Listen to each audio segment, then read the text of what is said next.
안녕하세요. 사연에 빠지다의 DJ 민영입니다.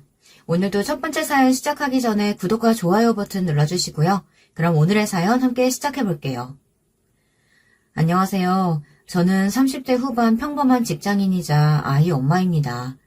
육아를 하다 쉴 때 다양한 사연들을 들으며 혼자만의 시간을 즐기고 있습니다.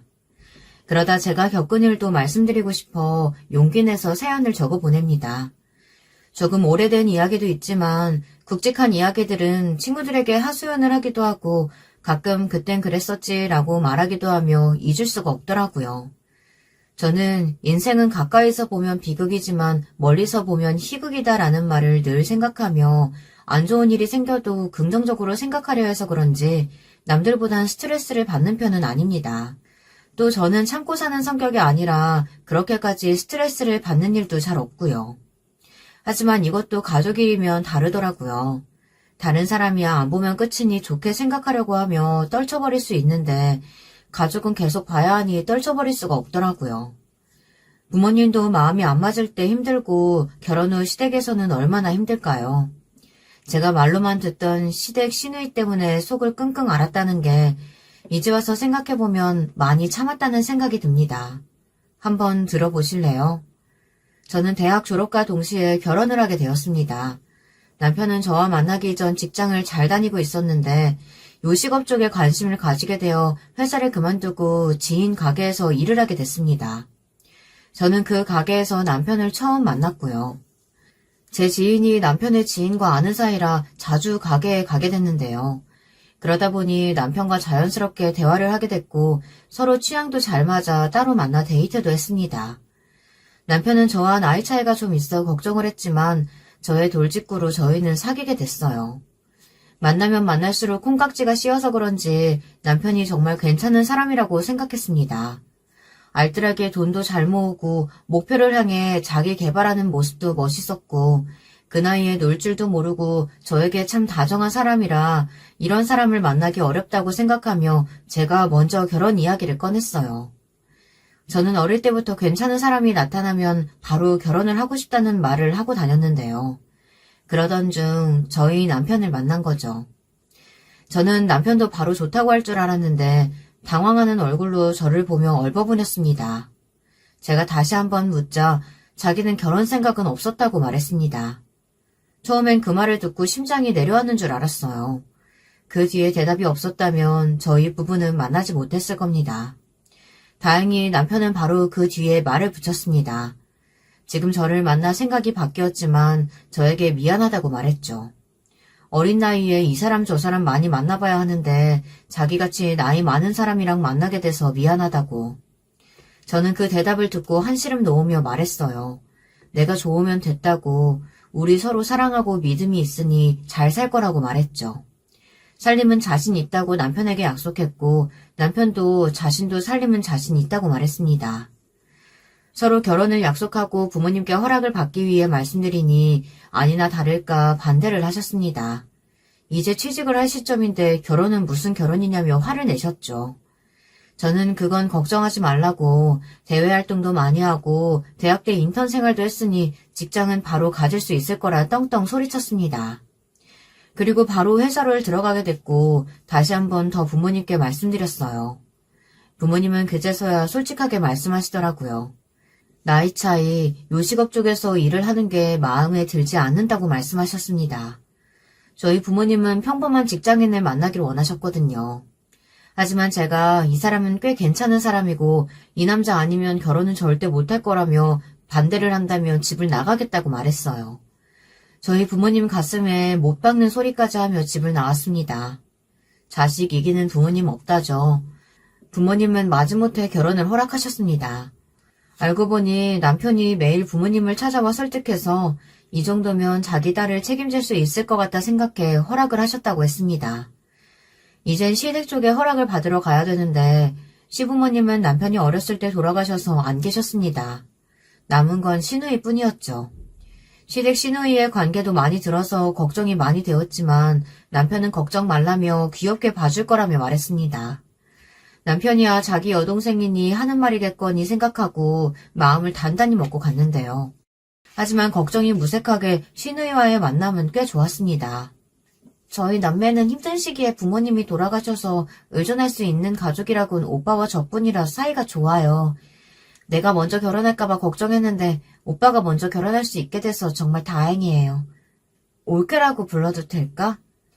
신우이는 조심스럽게 저를 대했고 먼저 편하게 언니라 부르라며 말했고 저를 친동생처럼 대하고 싶다며 아껴줬습니다.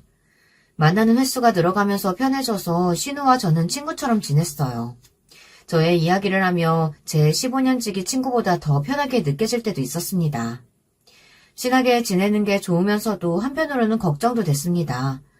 사이가 좋은 게 뭐가 걱정이냐 하시겠지만 괜히 밉보이면 친한 만큼 더 미워지기 마련이기에 걱정했지만 다행히 결혼 전까지는 아무 문제가 없었습니다. 문제는 결혼 후였죠. 올케, 오늘 저녁도 집에서 먹을 거지? 나도 갈게. 네, 언니. 안 그래도 부모님께서 김치랑 과일 보내주셨는데 그것도 들고 가세요. 김치 다 떨어져 가는데 올케한테 부탁할까 고민했는데 이렇게 얘기해주네. 고마워. 신우이는 저희 집에 자주 놀러왔습니다. 처음에는 가족도 없이 혼자 지내는 게 적적한 것 같아 보여 자주 불러 함께 저녁 먹는 시간이 많았습니다. 부모님이 해주신 반찬과 김치, 과일들을 나눠줬고요. 하지만 어느 순간부터 받는 게 당연하다고 생각하고 가끔은 왜 자기 건 안 챙겼냐고 말을 하기도 하고 부르지도 않았는데 먼저 가서 기다리고 있겠다며 막무가내로 저희 집에 오더라고요. 또 하루는 저희가 쉬고 있는데 갑자기 비밀번호 치는 소리가 들리더라고요. 저희는 놀라 취한 사람이 잘못 눌렀나 싶었는데 신우이였습니다. 신우가 치킨을 사와 같이 먹자고 말을 하더라고요. 저희가 부른 것도 아니고 쉬고 있는데 남의 집 비밀번호를 치고 들어오는 건 아니라고 생각이 들지 않으세요? 일단 치킨을 사온 신우이에게 한 소리 하긴 그래서 일단 참고 치킨을 먹었습니다. 그러고는 피곤하다며 신우가 바로 집으로 가는 바람에 한 소리도 못했죠.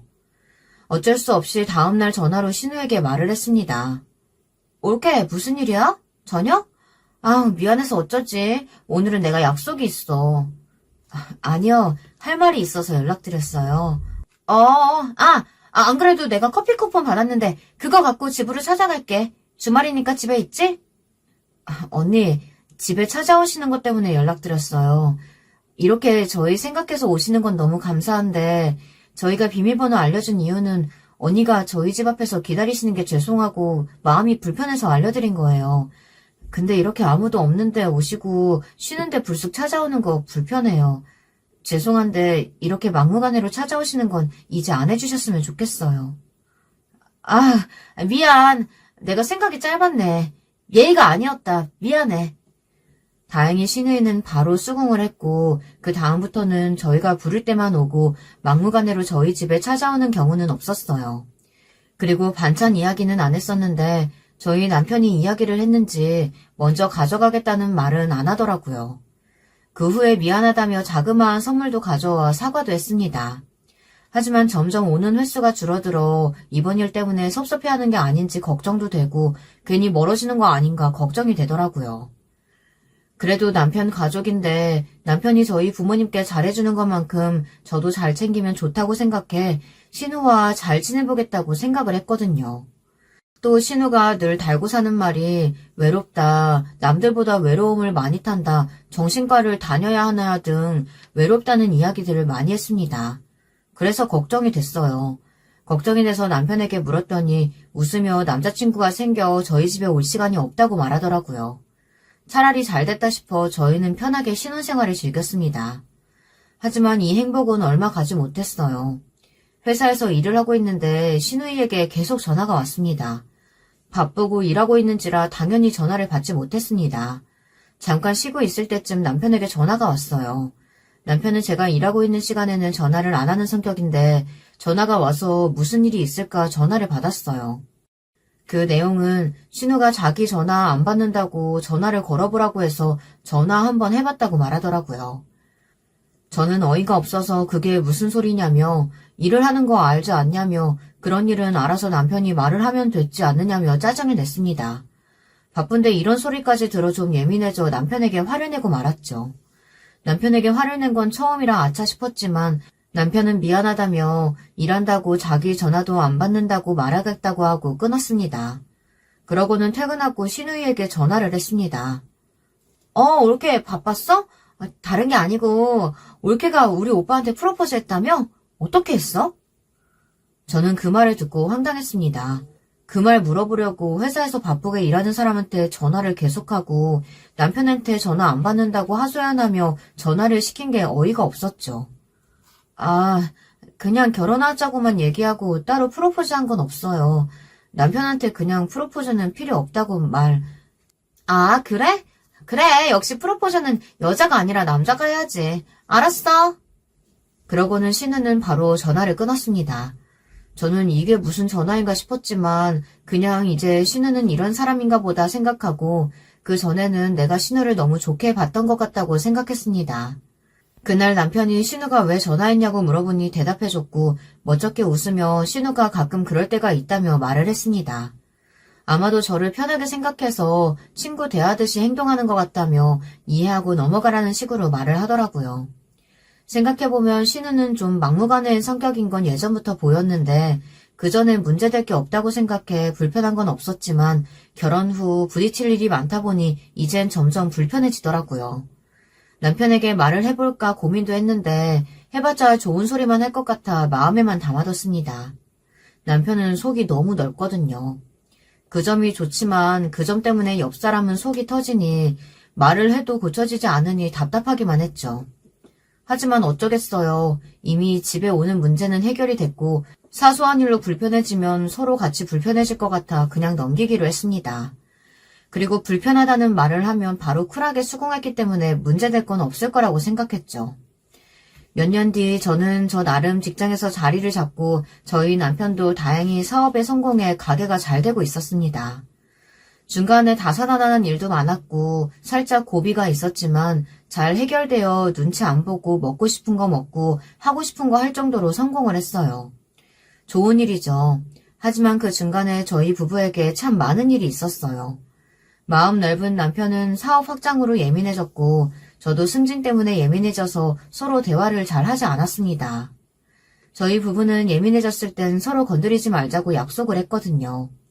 그런데 그러다 보니 서로가 어떻게 사는지도 어떤 힘든 일이 있는지도 몰라 그 일이 터지고 말았죠. 어느 날 남편이 술을 진탕 마시고 욕을 하며 들어오더라고요.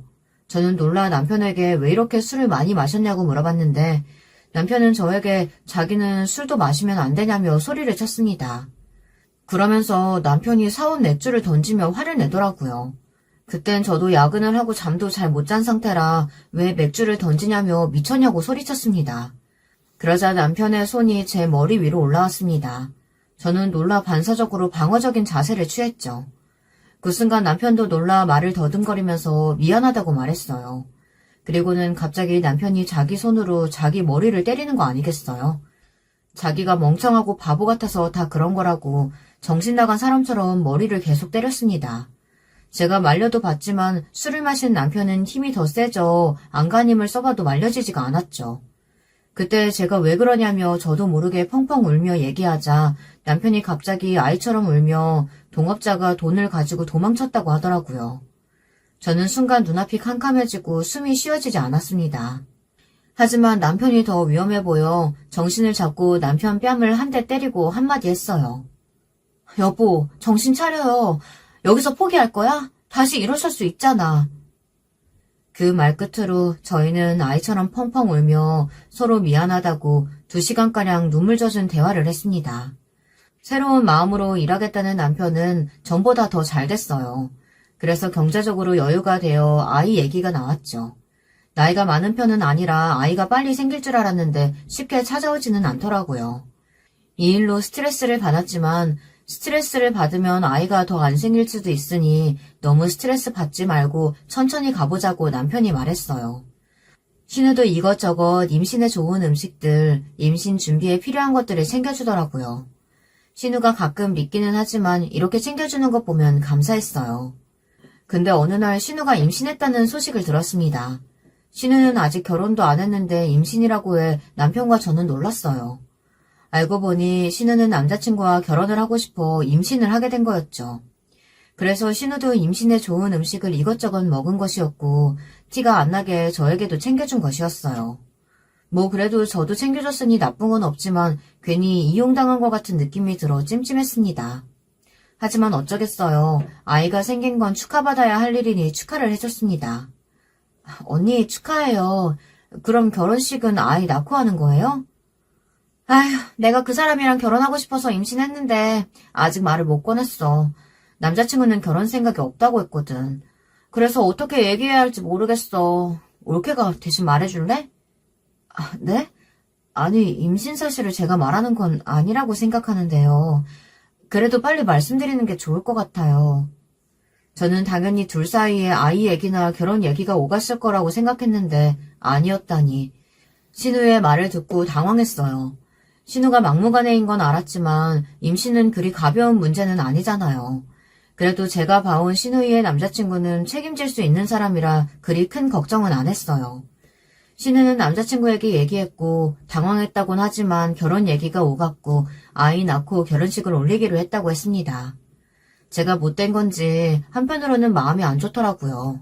저희 부부는 열심히 준비도 하고 아이 계획도 세웠는데 아이가 없고 신우는 별 준비 없이 아이를 가졌으니 괜히 마음이 울적해졌어요.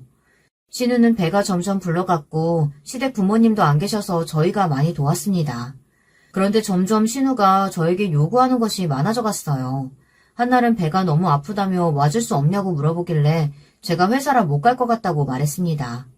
저 대신 남편이 아르바이트생에게 일을 맡겨두고 병원에 다녀왔습니다. 저는 신우에게 미안하다고 일이 있어 못 갔다고 문자를 했지만 신우가 섭섭하다는 식으로 말을 했죠. 처음에는 저도 미안해서 신우가 먹고 싶은 것들을 챙겨서 보러 갔어요.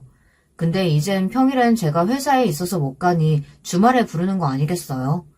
뭐 여자 자매가 없어서 저를 편하게 친동생으로 생각해 이 얘기 저 얘기 하고 싶은가 보죠. 임신을 했으니 외로울 거라고 생각은 합니다. 아주버님은 출장이 잦아 같이 있어주지는 못했거든요.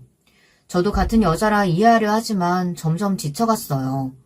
저는 평일날 회사 일에 치이고 주말엔 신우 얘기 들어주느라 지쳤습니다.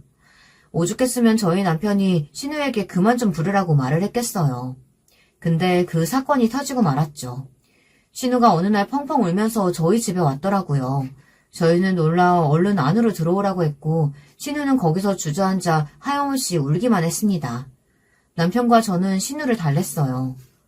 언니 무슨 일이에요? 신우는 아무 말 없이 저와 남편을 쳐다봤습니다.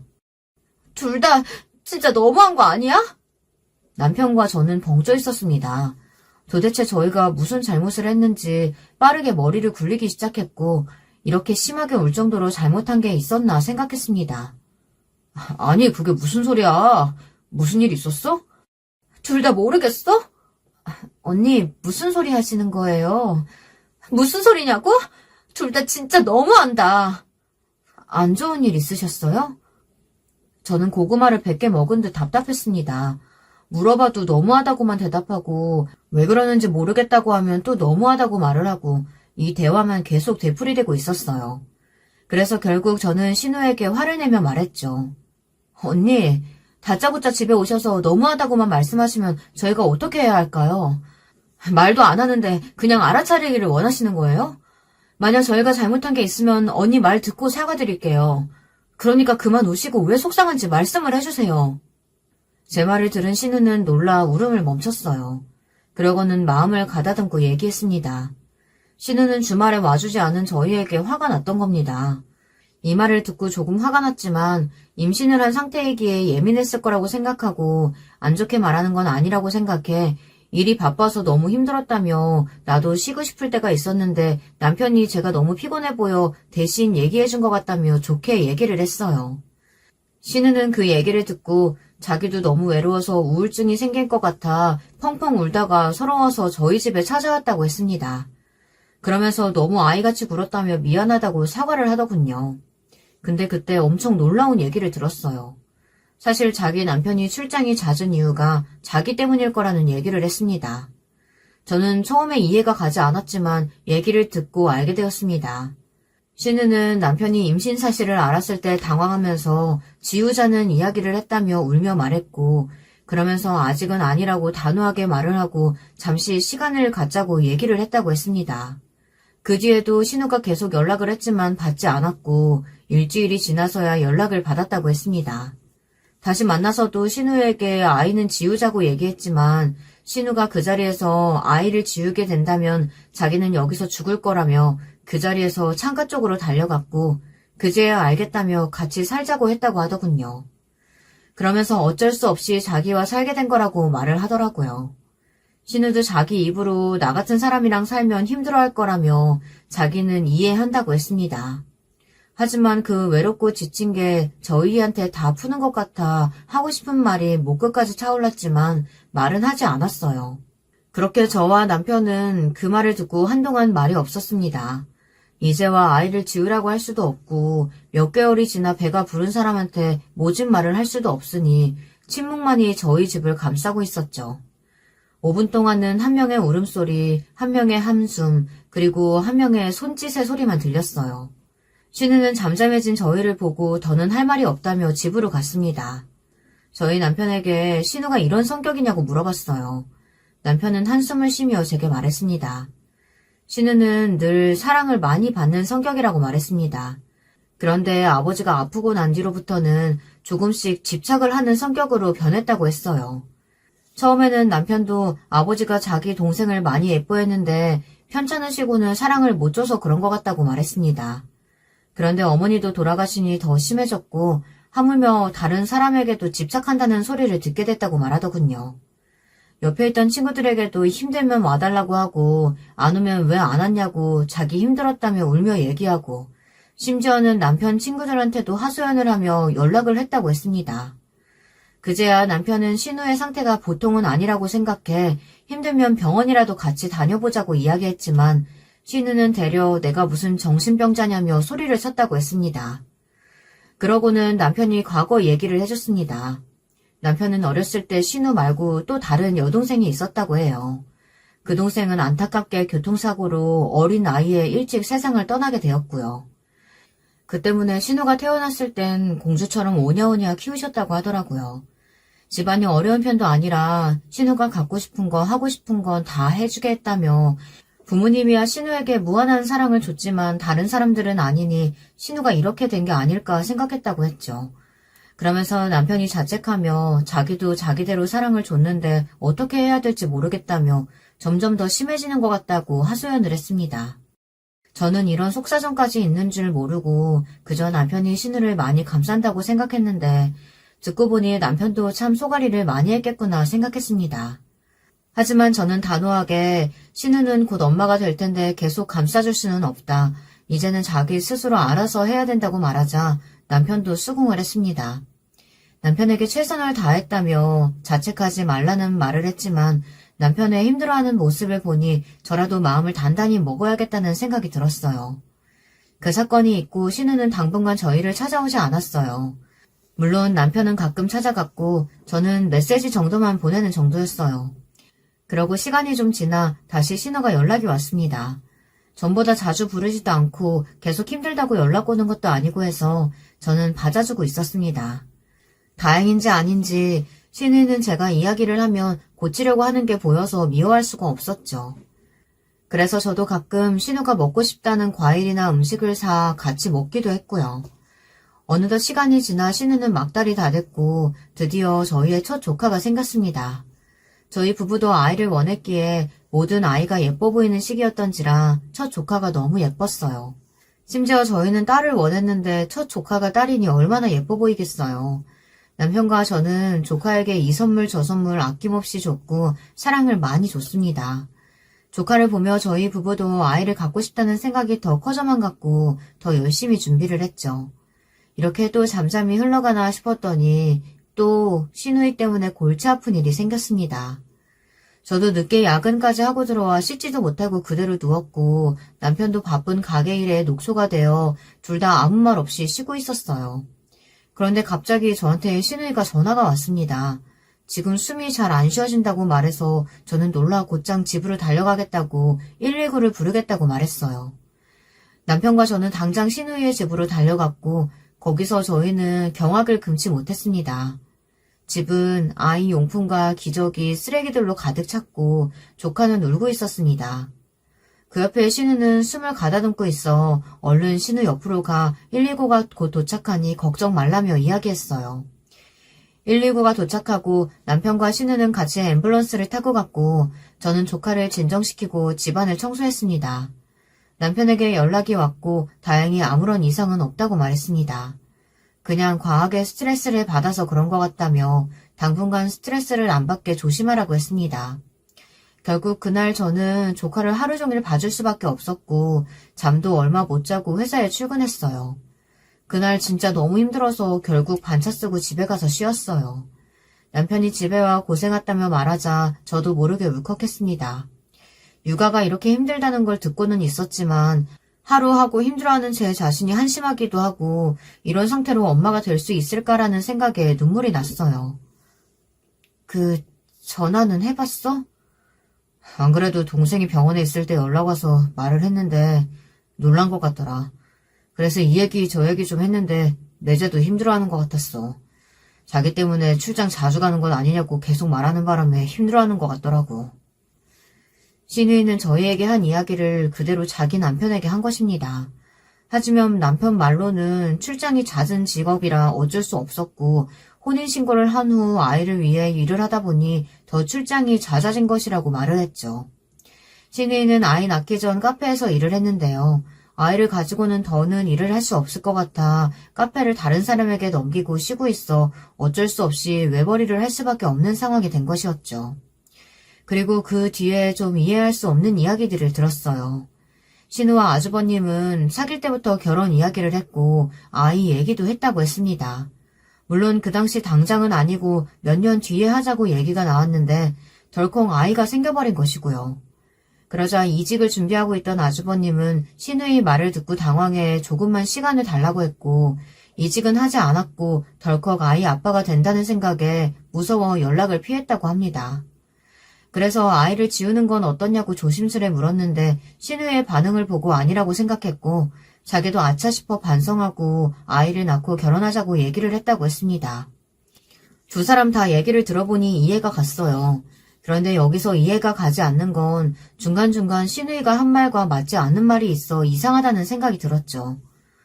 아무래도 언니가 많이 힘들어하는 것 같은데 병원에 가보는 건 어때? 그래, 내재도 요즘 점점 더 심해진다고 하더라고. 근데 예전에도 말을 해봤지만 소리치는데 과연 가려고 할까? 저와 남편은 한숨만 쉬며 신우와 얘기를 해본다며 잠깐 나갔어요. 다행히 신우는 심리상담을 받아보겠다고 얘기했습니다. 근데 거기에 조건이 하나 있었는데 한 달 동안은 저희 부부가 주말에 아이를 봐줄 수 있냐고 물어봐 남편은 알겠다고 얘기했다고 합니다. 이건 정말 아닌 것 같지 않나요? 아무리 조카가 예쁘고 자기 동생이 힘들어하지만 신우가 남편도 없는 것도 아니고 일을 하는 것도 아닌데 저희 보고 아이를 봐달라고 하니 저는 화가 났습니다. 아니, 왜 우리가 봐줘야 하는 거야? 당연히 조카가 예쁘지만 평일엔 당신도 일하고 나도 일하는데 그리고 당신은 주말에 가게 바쁘면 도와주러 가야 되잖아. 나도 가끔 도와주러 갈 정도로 바쁠 때가 있는데 그럼 그때는 어떡할래? 내가 다 해야 돼? 아니, 동생이 아프다는데 그럼 어떡해. 부모님이 계시는 것도 아니고 우리 둘뿐인데 내가 좀 더 봐줄 수도 있지. 그리고 당신은 부모님 계시니까 나중에 힘들면 부모님한테 가면 되는데 우리는 없잖아. 친언니였으면 바로 도와줬을 거 아니야? 그리고 너를 얼마나 예뻐하고 친동생처럼 대했는데 그 정도도 못해줘? 저와 남편은 처음으로 신우이 때문에 부부싸움을 했고 저는 절대 못 도와준다고 못을 박았습니다. 그 이후로 남편과 저는 냉정 상태라 일주일 동안 말을 하지 않았어요. 처음에는 신우이가 밉고 짜증나서 다시는 보지 않을 거라고 생각했고 그 다음엔 남편이 원망스러웠습니다. 좋게 생각해보려고 해도 계속 봐야 하는 사람이라 조금만 생각해도 화가 나더라고요. 그 후엔 남편에게 화가 났어요. 아무리 자기 동생이라지만 저와 남편도 아이를 간절히 원했고 얼마 없는 시간 동안 열심히 준비해야 하는데 조카나 돌봐주고 있는 게 화가 났죠. 그리고 부모님이 안 계시다는 이유로 신우를 감싼다는 게 남편이 되려 신우를 오냐오냐 키우고 있다는 생각이 들었습니다. 이렇게 점점 생각하니 사랑스러운 조카마저 미워지려고 했어요. 그래서 전 다시 정신을 차렸습니다. 아무리 밉다고 하지만 조카마저 미워하지 말자고 다짐하고 절대로 저는 봐주지 않을 거라고 다짐했죠. 하지만 남편이 가게 일과 육아로 점점 지쳐하는 모습이 보여 마음이 약해졌어요. 남편을 보면 볼수록 저의 다짐은 무너져 갔습니다. 남편이 저한테 못해주는 것도 아니었고 시누이도 제가 아팠을 때 가게도 접고 저를 간호해줬던 일이 있어 그 기억을 떠올리며 조금만 참아보자라는 생각에 제가 먼저 남편에게 말을 걸었어요. 알겠어요. 그럼 딱 남은 기간 동안 내가 봐줄게. 하지만 다는 아니야. 언니랑 잘 얘기해서 하루 종일은 아니고 어느 정도 시간만 봐주는 걸로 할게요. 남편은 알았다고 말을 했고 그렇게 저희 부부싸움은 종결됐죠. 신우와 잘 얘기를 해서 저녁 전까지만 봐주기로 했습니다. 저는 신우가 그 전까지 뭘 하는지 궁금해 물어봤어요. 내가 요즘 많이 울적하고 힘드니까 병원에서 친구들 좀 만나고 남편이랑도 얘기 많이 해보라고 해서 주말에 남편이랑 같이 데이트하지. 그 덕에 한결 마음이 편해지는 것 같아. 내가 항상 고마워, 옳게. 저는 그 말을 듣고 뒷목이 쫙 땡겼어요. 지금 누구 때문에 이 고생을 하고 있는데 그 누구는 웃으며 남편과 데이트한다는 소리를 하니 화가 치밀어 오르더라고요. 하지만 저희 남편을 생각해 참았어요. 네, 언니. 저희 남편도 요즘 가게 일 때문에 힘든데 조카까지 봐주는 게 힘들어서 제가 대신 왔어요. 저도 요즘 야근이 너무 심해서 너무 피곤해서 밤까지는 못 봐주는 게 죄송하게 생각해요. 근데 일하느라 너무 피곤하고 몸도 안 좋아서 혹시 조금만 자도 될까요? 너무 힘들어요. 오늘은 언니 아무것도 안 하시는 것 같은데. 차마 화를 낼 수 없어 저도 똑같이 피곤하다며 신우에게 말했고 신우는 살짝 당황하는 게 보였지만 저의 피곤한 기색을 보고 오늘은 자기가 아이를 돌보겠다며 집으로 가라고 말했습니다. 솔직히 이번 주에 야근을 하지도 않았고 피곤하지도 않았어요. 단지 예전과 다른 점은 화장을 안 하고 갔다는 점이었죠. 덕분에 저는 일찍 집에 가서 푹 쉬었습니다. 저와 남편은 오랜만에 집에서 쉴 수 있었고 남편이 부부싸움 후 멋쩍었는지 꽃을 주며 사과를 하더라고요. 덕분에 따뜻한 하루를 보낼 수 있었어요. 이런 하루만 있었으면 좋겠지만 결국 또 돌아오는 그 육아주가 되었고 마지막 주엔 나름 익숙해져서 혼자 육아의 신이 아니냐며 생각하며 하루만 더 하면 육아에 벗어날 수 있다는 생각에 신이 났습니다. 또 신우이 부부가 내일은 자기들이 보겠다고 해서 저는 정말 행복하지 않을 수가 없었어요. 그런데 이걸 쓰면서 느끼는 건데 그 당시에 제가 조금 불쌍해 보이네요. 도와주는 게 당연한 건 아닌데 도와줄 땐 최선을 다해 도와주고 마지막 날 하루 쉬어도 된다고 해서 좋아하는 꼴이라니. 지금 생각해보니 안타깝네요. 하여튼 저와 남편은 축하주를 들었습니다. 물론 아이를 준비해 무알코올 샴페인을 터뜨렸고 저희의 아이를 위해도 열심히 준비를 했어요. 신우는 저희가 도와준 덕분에 전보다 많이 좋아진 것 같아 그래도 괜히 도와준 건 아니었구나 생각이 들었어요. 그렇게 신우이의 고민이 해결됐어요. 그 후로도 신우 때문에 골머리 앓을 일이 있었지만 잘 넘어갔고 어느덧 저희는 10년차 부부가 되었습니다. 저희는 그 후 누구나 알아주는 인꼬 부부가 되었고 저희 부모님조차 결혼을 정말 잘했다며 기특하다고 말할 정도로 서로를 배려하는 부부가 되었죠. 하지만 저희에겐 큰 고민이 하나 남아있었어요. 아이였죠. 한번 임신을 했지만 유산을 했고 아무리 노력해봐도 생기지 않았습니다. 부모님도 몸에 좋은 음식을 싸주시고 저도 남편도 병원을 왔다 갔다 하며 검사를 받아봤지만 아무런 이상이 없었습니다. 그전엔 신우를 도와주고 몸이 많이 지쳐 아이를 가지지 못했다고 하지만 그 이후론 그럴 일이 없었는데도 안 생기니 저도 모르게 울적해지더라고요. 그래서 저도 모르게 신우이에게 전화를 걸었어요. 너무 힘들면 아무에게나 전화를 하고 싶은 그 마음 있잖아요. 그 일 이후로도 이런저런 얘기를 많이 했는데 조금이라도 말을 하면 괜찮아질까 싶기도 하고 몇 개월 전 둘째 조카가 태어나 어떻게 해서 임신을 하게 됐는지 물어보고 싶기도 해 전화를 했어요. 언니, 저 요즘 아기가 안 생겨서 너무 힘들어요. 어떻게 하면 아기를 잘 가질까요? 그래? 먹는 건 잘 챙겨 먹는 것 같던데. 나는 딱히 노력해서 아이가 생긴 게 아니라 잘 모르겠네. 일을 열심히 해서 스트레스 받는 거 아니야? 뭐 문제 있나? 아, 미안. 남편이 부르네. 나중에 통화하자. 저는 그 말을 듣고 서러워서 펑펑 울었어요. 분명히 병원에서는 문제가 없다고 했는데 제가 스트레스도 받고 일도 포기하기 싫어 회사를 다니는 게 문제가 되나 여러 가지 생각이 많아졌죠. 울적해진 저의 모습을 보곤 남편이 걱정하며 무슨 일이 있었냐고 물어봤고 저는 신우와 있었던 일을 말했습니다. 남편은 화가 나 신우에게 전화를 걸었고 안 그래도 아이가 안 생겨 힘든 애한테 그런 말을 하면 좋겠냐며 처음으로 남편이 신우에게 큰 소리를 쳤습니다. 그 후 신우가 미안했는지 저희 집에 찾아와 말이 심했다며 사과를 했습니다. 사과를 받는 일도 지쳐서 알겠다고 하고 신우의 가족과 저녁을 먹고 헤어졌죠. 저는 언제까지 신우의 사과를 받아야 할까요? 그냥 사과를 하지 않을 짓을 하면 될 텐데 안 그런가요? 결국 남편과 저는 시험관을 하기로 결심했고 그 다음날 속이 너무 안 좋아 병원은 다음에 가기로 했어요. 주말이라 근처 병원은 열지 않아 남편은 약국에 갔고 남편은 약사에게 혹시 임신이 아니냐는 말을 듣고 한번 검사해보라고 저에게 말했습니다. 저는 순간 심장이 빨리 뛰면서 설렘 반 두려움 반으로 검사를 해봤고 결과를 보자 임신이었습니다. 저는 너무 기뻐서 그 자리에서 소리를 질렀습니다. 남편은 제가 쓰러진 줄 알고 놀라 뛰어오니 검사를 보고 눈물을 흘리며 고생했다고 안아줬습니다. 하지만 저희 부부는 한 번의 아픈 경험이 있기 때문에 아직은 조심하자고 얘기하고 친정과 다른 사람들에겐 얘기하지 않았어요. 그렇게 2달이 조금 지나 저는 사람들에게 얘기하고 축복을 받았습니다. 여기서 또 그냥 지나갈 수 없겠죠. 신우이와의 일이 또 터지고 말았습니다. 몇 개월 전 둘째 조카가 생겼다고 했죠. 신우이가 그 조카를 봐달라고 하는 거 아니겠어요? 아니 제가 회사 일도 하고 임신도 했는데 조카를 봐달라고 하니 어이가 없었습니다. 알고 보니 신우이가 자기는 아이를 볼 때 육아 우울증으로 힘들어 사람들을 많이 만나야 할 것 같다며 저보고 좀 봐달라는 겁니다. 내가 예전에도 힘들어했잖아. 그게 육아 우울증인 것 같더라고. 그래서 그런데 둘째만 봐줄 수 있을까? 첫째야 혼자 잘 지내서 괜찮을 거고. 죄송해요 형님. 저도 지금 임신 중인데 일까지 아니라 몸도 지치고 더군다나 아이까지 보는 건 더 힘들 것 같아요. 나도 임신해봤잖아. 그 정도로는 안 힘들어. 그리고 나중에 연년생으로 둘째 생기면 그때는 어쩌려고? 이번 기회에 한번 체험해본다 생각하고 좀 도와줘. 아니요, 형님. 저는 못 도와드릴 것 같아요. 죄송해요.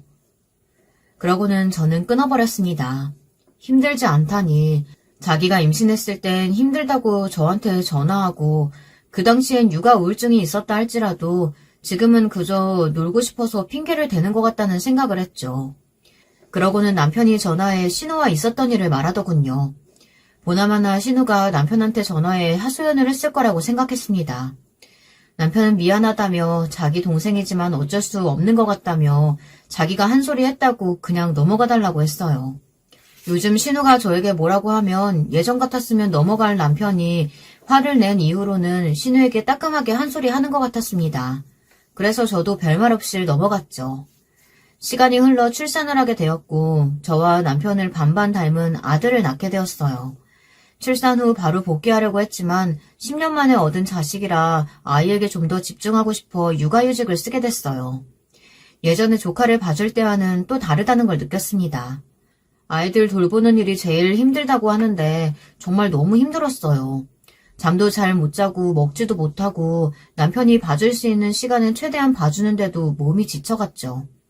하지만 제 자식 얼굴을 보면 힘들었던 게 싹 없어지더라고요. 그렇게 전 육아에 지친 아줌마가 되었어요. 어느 날은 저희 아이가 열이 올라 정신없이 병원에 달려갈 때였습니다. 처음이라 저도 모르게 눈물이 났지만 정신을 차리기 위해 노력을 했고 오로지 머릿속엔 아이 생각밖에 없었어요. 그때 신우가 전화가 왔고 저는 정신없이 받고 끊었어요. 다행히 아이는 열이 내렸고 저도 조금은 맘 편히 쉴 수 있었어요. 그리고 며칠 뒤 신우가 둘째 조카를 데리고 저희 집에 왔습니다. 올게 고마워. 그래도 저녁쯤 내가 데리러 올게. 저는 이게 무슨 소리인가 싶었습니다. 네? 그게 무슨... 저번에 전화로 둘째 봐줄 수 있냐고 물어봤더니 된다며. 오늘이잖아. 알고 보니 아이가 아플 때 신우와 전화통화한 내용이 둘째를 봐줄 수 있냐고 물어본 것이었어요. 저는 제 탓이라 생각하고 어쩔 수 없이 둘째 조카를 봐줬어요. 다행히 여자아이고 워낙 얌전한 애라 크게 힘들지는 않았지만 혹시 다치기라도 할까봐 신경을 썼더니 2배로 피곤했습니다. 며칠 뒤 신우가 다시는 저에게 부탁하지 못하게 되는 사건이 생겼습니다. 좀 심했나 싶기도 하지만 그래도 이젠 다시는 이런 일로 신경 쓰지 않아도 된다는 생각에 마음이 홀가분했어요. 사건은 이랬습니다. 여느 때처럼 신우가 또 저에게 둘째를 봐달라고 부탁했어요. 하지만 저는 거절했죠. 지금 저도 힘든데 조카를 봐줄 상황이 아니라고 얘기했어요. 언니, 저도 지금 힘들어서 봐줄 수 있는 상황이 못 돼요. 아니, 그래도 몇 번 정도는 봐줄 수 있잖아. 죄송해요. 남편도 요즘 바빠서 도울 시간이 없어서 제가 거의 다 하고 있거든요. 그래? 그럼 친정에 좀 맡기고 둘째 좀 봐주면 안 될까? 내가 급해서. 네? 아니, 지금 친정부모님 몸 안 좋으셔서 부탁드리기 어려워요. 이제는 진짜 안 돼요. 그럼 내가 10만 원 줄게. 애 좀 봐줄 수 있지? 신우는 20만 원 준다며 전화를 끊어버렸어요. 저는 당황해 전화를 다시 걸었습니다. 신우는 전화를 받지 않고 화가 난 저는 문자로 절대 못 해준다고 말했죠. 그리고는 다시 신우에게 전화가 왔습니다. 골케, 진짜 너무한 거 아니야? 내가 그냥 해달라는 것도 아니고 10만 원 준다잖아. 진짜 올케 이것밖에 안 되는 사람이야? 나는 지금 부모님도 안 계셔서 돌봐줄 사람 하나 없이 믿을 사람이라고는 오빠랑 올케뿐인데 이런 식으로 나오니까 정말 섭섭하다. 돈이 적어서 그래? 그래, 내가 20만 원 줄게. 아니요, 저 돈이 중요한 게 아니라고 아까부터 말씀드렸잖아요. 저도 육아하느라 힘들어서 못 봐줄 것 같다고요. 그리고 계속 부모님 안 계시다고 불쌍한 척 하시면서 얘기하는데 요즘 제 친구들도 부모님 돌아가시거나 이혼하셔서 거의 혼자 살다시피 하는 친구들 많아요. 그런데 그 친구들은 잘 살고 있어요. 그리고 그렇게 중요한 일이라 어쩔 수 없으면 시댁에 맡기면 되는 거 아닌가요? 그건 또 못하겠어요? 어쨌든 저는 둘째 조카 못 봐줘요. 뭐? 너 말 다 했어? 내가 오빠한테 다 말할 거야? 네, 또 가서 하소연 하세요. 화가 나서 전화를 바로 끊었습니다. 그리고는 신우가 바로 저한테 문자가 오더라고요. 그냥 해달라는 것도 아니고 20만 원을 준다는데 그걸 못 해주니 진짜 내가 너 같은 사람을 믿은 게 바보다라면서요. 답할 가치도 없어 답을 보내지도 않았습니다. 그리고는 그날 바로 남편에게 전화 내용과 문자를 보여줬어요. 또 저도 욱해서 신우에게 한 말도 전했고요. 그랬더니 화가 나면 그럴 수 있다며 오히려 고생했다며 저를 다독여줬어요.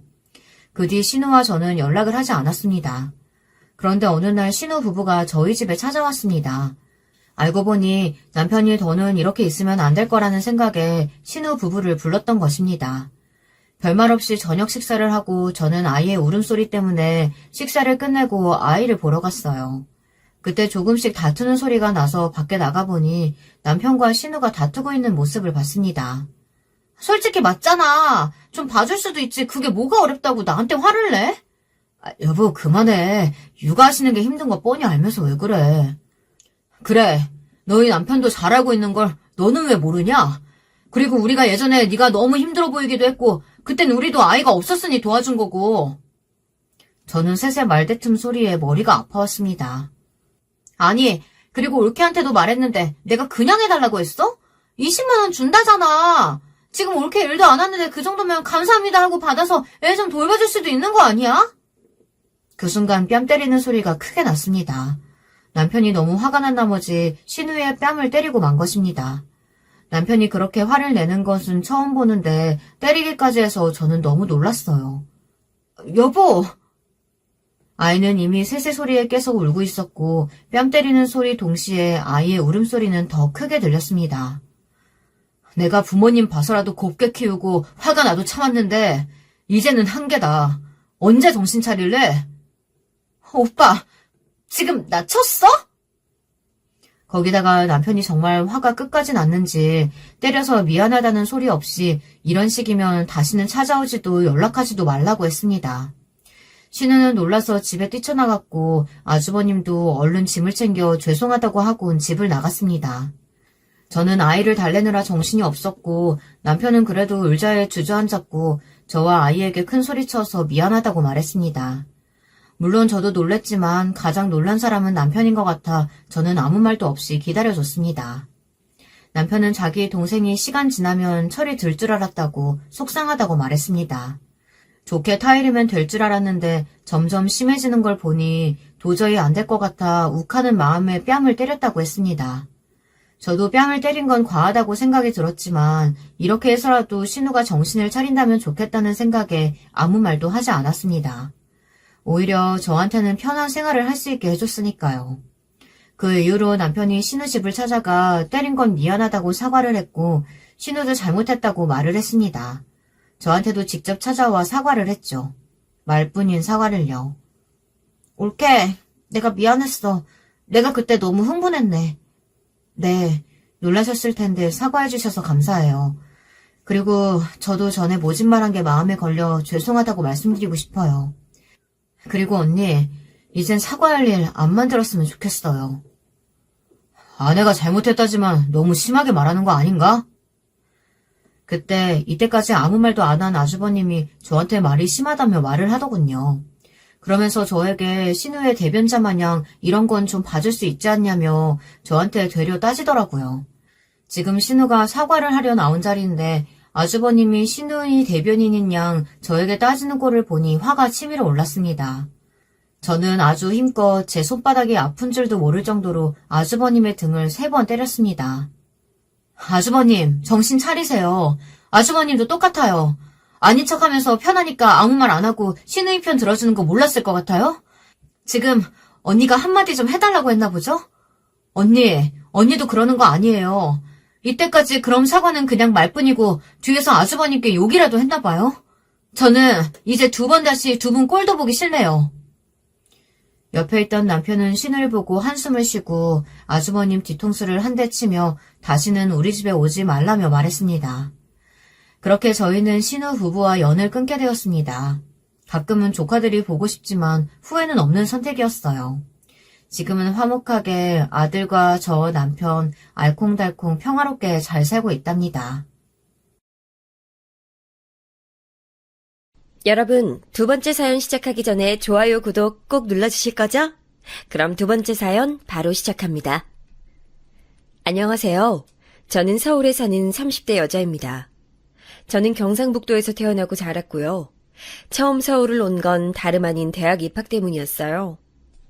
저는 위로는 오빠와 아래로 여동생이 있는데 오빠는 대구에 있는 대학교를 나왔습니다. 저를 따라서 자기도 서울로 대학을 가겠다고 난리를 쳤었던 여동생은 어쩌다 보니까 부산으로 대학을 갔고요. 그래서 가족 중에서는 저 혼자 계속 서울에서 살게 됐습니다. 예진아, 네 대학 졸업하면 다시 내려올 거가? 암만 해도 혼자 서울에서 계속 지내는 건 좀 무리 아니겠나?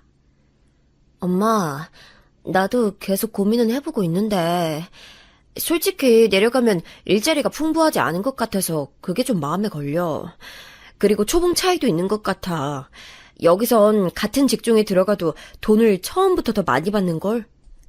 니 하나만 생각하고 둘은 생각 못하나? 니 계속 서울서 있으면 그 생활비는 우에 감당할 낀데. 니 아빠 이제 곧 회사 나오는 거 니 알고 있지? 니 똑띠 생각해서 처신 잘해라. 우리는 당연히 네가 잘 됐으면 하고 바라지만 뒷바라지를 그래 해줄 능력까지는 안 된다. 너무 섭섭하게 생각 말고 니는 서울서 대학 나온 걸로도 충분히 잘한 거니까 웬만하면 졸업하고 집에 내려오는 걸로 해라. 알았지? 근데 엄마, 나 솔직히 말하면 나 이렇게 젊고 어린 나이일 때 서울에서만 경험할 수 있는 문화생활 누리는 거 그것도 너무 중요한 것 같아. 이건 돈이랑은 비교할 수 없는 거 아이가? 말만 번지르르하게 잘하지. 네 마음은 알겠다만 네 우위에 감당할 건데. 나중에 괜히 우는 소리 하지 말고 처음부터 현명하게 판단 잘했으면 좋겠다는 게 엄마 맘이다. 알았나? 네 오빠한테 들어가는 돈만으로도 벅차니까 네가 잘 생각해봐라. 니는 효녀 아이가.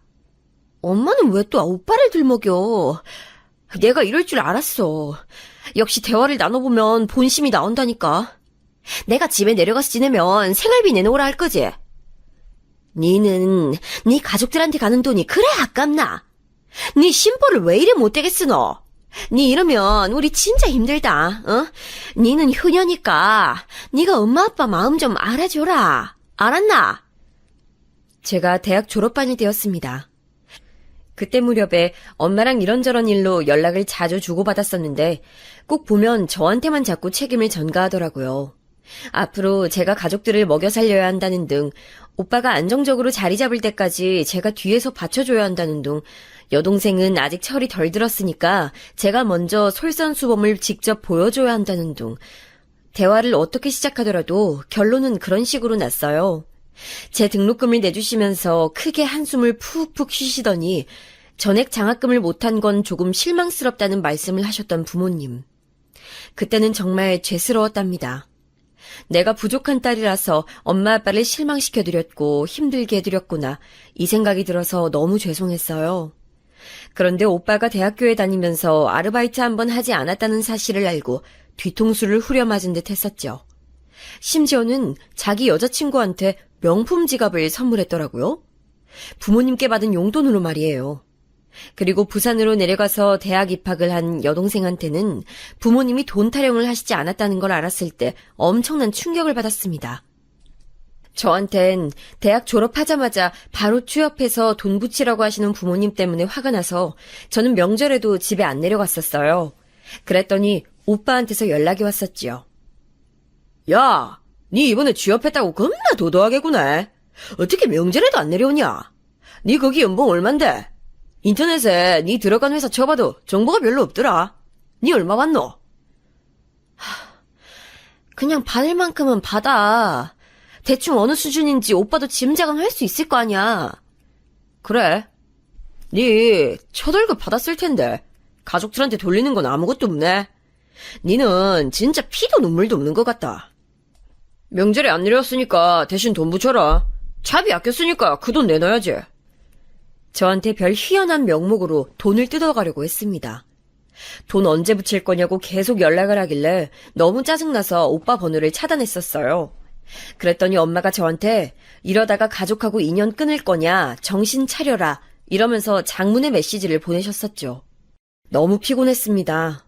왜냐하면 저는 갓 취업에 성공한 사회 새내기였었거든요. 적응하는 것만으로도 힘들었고 제가 생각했던 이상과는 너무나도 다른 곳이었기에 출근길이 도살장으로 가는 길 같았으며 퇴근하면서는 또 내일을 어떻게 버텨야 하나 이런 고민으로도 울적했었어요. 그런데 저한테 직장 생활 해보니까 어떻냐는 등 스쳐 지나가는 말로나마 가족들이 아무도 안 물어보더라고요. 생각해보면 항상 그랬죠. 가족들은 전부 저한테 자기들의 힘든 이야기, 고민거리를 털어놓았는데 막상 제가 그런 것들을 꺼내놓으려고 하면 너는 알아서 잘하잖아, 알아서 해, 이런 식으로 제 말을 끊어왔던 가족들이었습니다. 새삼 그런 저의 처지를 깨닫게 된 것 같아서 취업을 하고 난 이후에 저는 우울했어요. 사람들이 왜 직장생활 스트레스로 극단적인 생각까지 하는지 알 것만 같았습니다. 대학생활 내내 저는 학비를 스스로 벌기 위해 무리하게 아르바이트를 해야만 했었고 장학금을 조금이라도 받기 위해서 코피를 쏟아가며 공부까지 했었기에 친구들하고 놀러 다닐 기회가 많지 않았어요. 그래서인지 친한 대학 친구들이 거의 없었죠. 가족들과도 갈등이 일어난 상태에다가 의지할 만한 친구도 없었고 첫 직장 생활은 저의 숨통을 조이고 있었으니 저는 퇴근하면 제 자취방에서 불도 안 켜놓고 멍하니 있을 정도로 정신 상태가 안 좋았어요. 막말로 돈이라도 많이 주는 곳이면 내가 이러진 않았을 것 같은데 과연 내 경력에 도움이 되는 곳일지도 의심스러워. 어쩌면 내가 취업 압박에 시달려서 너무 성급한 지원 그리고 입사 결정을 내렸던 거 아닐까? 그러다가 저는 어느 날 객관적으로 저의 상태를 짚어봤습니다. 그날은 주말에 모처럼 혼자서 멀리까지 산책을 가본 날이었어요. 그냥 바깥 구경을 하면서 햇빛을 쬐고 가만히 생각을 정리하는 것만으로도 마음의 우울이 희석되더라고요. 아주 놀라운 경험이었어요. 하루 종일 저 스스로를 돌아보는 시간을 가졌던 그날 이후 저는 결심을 한 가지 했습니다. 못 견딜 것 같으면 직장을 관두고 견딜만 하다면 무조건 1년은 채워보자고요. 그리고 그런 결심을 한 뒤 2개월이 지났을 때 저는 퇴사를 했습니다. 그곳 첫 직장에서 일을 한 지 7개월째였죠. 그런 다음 새로 취업 준비에 들어갔어요. 사실 그때만큼 저 자신에 대한 불안감이 높았던 때가 없었던 것 같네요. 지금 생각해보면 그랬어요. 인생 선배님들께서는 왜 젊은 20대 청년들이 미래에 대한 불안감으로 그렇게나 떠는지 어쩌면 이해가 안 가실지도 모르겠어요. 그 나이라면 아예 대학을 처음부터 다시 다녀도 될 법한 나이인데 왜 그렇게 조바심을 내면서 실패를 두려워하는지 나이 드신 분들이 보시기엔 이해가 어렵고 안타까울 만하죠. 그 시기를 지나본 제가 말씀드리자면 요즘 사회가 조금이라도 도태되는 사람을 패배자로 매도하기 때문에 그런 것 같아요. 인터넷의 발달과 스마트폰 사회가 오면서 남과 자신을 비교하기가 더욱 수월해졌죠. 성공 혹은 실패라는 이분법적 사고에 갇혀서 나는 패배자야 라는 인식을 하기 십상이더라고요. 저는 첫 직장을 그만두고 나서 이따위 정신머리라면 나는 뭘 해도 안 될 거야 라는 생각에 사로잡혀서 힘들었어요. 늘 초조했습니다. 나 자신을 위해서 퇴사를 결정한 것이었음에도 막상 지르고 나니까 미래에 대한 불안으로 미칠 것 같았어요. 그 와중에 제 대학 친구 한 명이 무려 대기업 입사를 이뤄냈지요. 겉으로는 크게 축하해줬지만 속으로는 복잡한 마음이었던 것 같네요. 그 당시 저의 그릇이 그 정도로 작았으니 친구의 성공을 오롯이 기뻐해주지 못했었네요. 이런 심정들을 떠안은 채로 저는 제 취업에 성공을 했어요. 정말 제 최대한의 노력을 다해서 입사한 곳이었고 첫 직장보다 조건도 훨씬 좋았답니다. 이 정도면 대기업에 입사한 그 친구가 부럽지 않을 정도야. 그동안 마음고생하면서 힘들어했었던 보람이 있구나. 앞으로 정말 멋지게 살아볼 거야. 우리 가족들도 나를 최고라고 여길 수밖에 없도록 그렇게 돼야지. 입사를 하는 신입이라면 모두가 당찬 포부를 갖고 있겠죠? 저도 그랬었어요. 제 마음의 불안과 초조함을 이곳에서 모두 털어내고 훌륭한 미래를 펼쳐나갈 것이라고 각오를 다졌었죠. 처음에는 적응하고 일을 배우느라 힘들긴 했어도 그게 괴로운 건 아니었어요. 누구나 겪을 만한 과정이라고 생각했었죠. 그런데 예상치 못했던 장애물이 제 앞에 드리웠습니다. 어이, 미스 김! 내가 갑자기 우리 미스 김이 타주는 커피가 먹고 싶어졌네. 우리 예쁜 미스 김이 커피 한 잔 맛있게 타주면 안 될까? 네? 부장님. 네, 알겠습니다. 지금 이거 서류 작성 마치는 대로 커피 타러 일어나겠습니다. 에이, 미스 김! 지금 내가 커피 먹고 싶은 것보다 중요한 일이 어딨다 그래? 얼른 일어나서 커피 타러 출동해, 어? 옳지, 아이고 예쁘다. 우리 미스 김이 참 귀여운 면이 많다니깐. 일부러 사무적으로 대답하려고 애쓰는 것도 아주 애교가 넘쳐 보여. 설마하니 저는 저의 상사가 그런 사람일 것이라고는 초기에 예상하지 못했었어요. 50대 남자 상사였고 저한테 직접 업무를 알려주려고 하시는 등 초반에 저에게는 참 감사한 분이었습니다. 덕분에 적응하는 데도 큰 도움이 되었고요. 제가 어렸을 때부터 친척들과 하도 교류가 없이 자랐으나 왠지 이 상사 같은 분이라면 저한테 삼촌이라는 느낌이 있지 않을까 하는 생각도 했습니다. 그런데 이상한 사람일 줄이야. 제가 너무 순진했었나 봐요. 제가 성이 김씨인데 어느 날부터 문득 저한테 미스 김이라고 부르시길래 그때도 기분이 싸했었는데 괜히 상사한테 지적하는 모양새가 될까봐 그리고 사무실 분위기를 망치게 될까봐 차마 반박하지 못하고 그냥 네 하고 대답을 했습니다. 그런데 그 이후로 계속 저를 미스 김이라고 부르기 시작하셨던 거예요. 후회가 막심했네요. 그저 나이 많은 아저씨의 저급한 너스레 같은 것이었다면 제가 점차 불쾌해질 일은 없었을 것입니다. 하지만 애써 그런 부분들을 외면하고자 하는 저의 노력을 무색하게 만드는 그 상사의 언행은 더욱 짙어졌어요. 제가 처음 불쾌하다고 정확히 인식을 했던 것은 이런 상황이었습니다. 옆 부서 여자 대리님이 점심시간 끝나고 자리로 돌아오시던 길에 쓰러지셨거든요. 다들 난리였는데 알고 보니까 그분이 생리통 때문에 잠깐 쓰러지셨던 거였어요. 큰일이 아니라 생리통이 원인이어서 다행이라며 저희 부서 사람들이 작게 그런 대화를 했는데 그때 상사가 저한테 이런 말을 한 겁니다. 진통제 먹는 걸 깜빡해서 그렇게 됐다니 아유 그 참 무서운 일이네. 미스 김도 진통제 먹나? 네? 저도 가끔은 챙겨 먹는 편이긴 하는데요. 왜 물어보세요? 부끄러워 보일 수도 있지. 왜 그렇게 놀라? 아이, 내가 미스김을 얼마나 잘 챙겨주려고 하는데, 그 서운하네. 미스김도 생리통 때문에 고생이라면 남자친구랑 얼른 상의해보는 게 좋지 않겠어? 남자친구랑 무슨 상의를요? 아, 그보다 저 남자친구 생긴 지 얼마 안 됐는데 부장님이 이걸 알고 계시네요? 나한테 그렇게나 남자 생겼다는 티를 팍팍 내면서 방어막을 쳐대니까 내가 모를 수가 있나. 남자친구랑 아주 깨를 볶고 있으니까 좋아 죽겠나 본데. 그래, 미리 축하해. 미스김이 남자친구랑 결실도 맺고 생리통도 벗어나고 그러면 다 행복해지는 길이지. 그때 그 상사의 말을 들으면서 제 몸이 차갑게 식는 느낌이 들었어요. 그게 무슨 의미였겠어요. 임신을 하면 생리를 안 하니까 그런 것과 관련해서 돌려 말하는 것이었는데 듣는 입장에서는 불쾌하기 짝이 없는 발언이었습니다. 직장 생활에 적응을 좀 하고 나서 대학 동기의 주선을 통해 남자친구를 사귀게 됐어요. 솔직히 떨리거나 좋은 마음은 없었는데 상대 측에서 저한테 호감을 표해주니까 사귀게 되었던 것이고 저는 제가 의지할 사람을 만들면 좋을 것 같아서 연애를 하고 있었던 겁니다. 그 상사가 제 연애를 두고 이상하게 떠들어댈까봐 굳이 남자친구가 있다는 사실을 꺼내지 않았던 것인데 저를 관찰하면서 저한테 남자친구가 있다는 사실을 파악해낸 것도 모자라서 무례하기 짝이 없는 발언까지 한 상사를 보며 기가 막혔습니다. 가족끼리라도 삼가야 할 말이었다고 생각해요. 너무 기분이 나빴어요. 그런데 굳어진 저의 표정을 보면서 그 상사는 본인이 엄청 유쾌하고 말센스가 넘치는 사람인 줄 착각에 빠진 채로 웃어대니까 정말 할 말이 없더라고요. 저를 향해서 미스긴 삐진 거야? 삐졌나?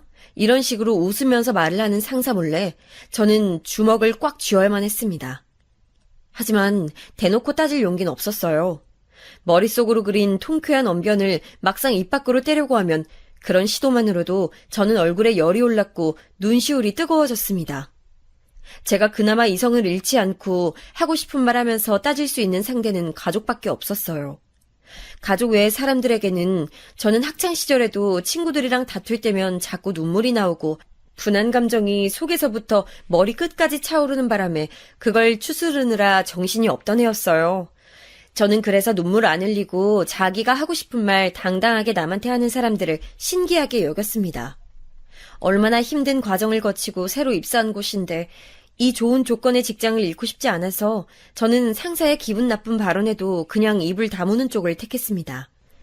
전 직장에서는 나이 많은 남자 상사랑 직접적으로 엮여볼 일이 없었기 때문에 모르겠다.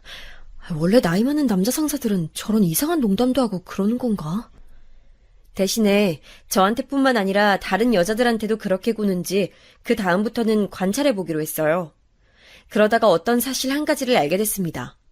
그 상사가 접점이 있는 여자들 중에 나이가 어린 사람은 저뿐이라는 사실을요. 제 나이 바로 윗사람이 저보다 4살 연상이었는데 그분은 제가 입사하기 한 달 전에 결혼하신 분이었어요.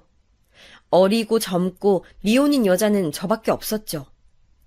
그 사실을 깨달은 순간 괜히 좋지 않은 예감이 저를 훑고 갔습니다. 계속 그 상사의 언행에 신경을 쓰게 되더라고요.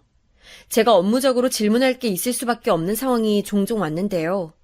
그럴 때마다 그 상사는 본인 자리에서 확인하고 대답을 해도 될 것을 굳이 일어나서 제 자리에 온 뒤 제 컴퓨터의 모니터를 함께 보면서 답변을 해줬습니다.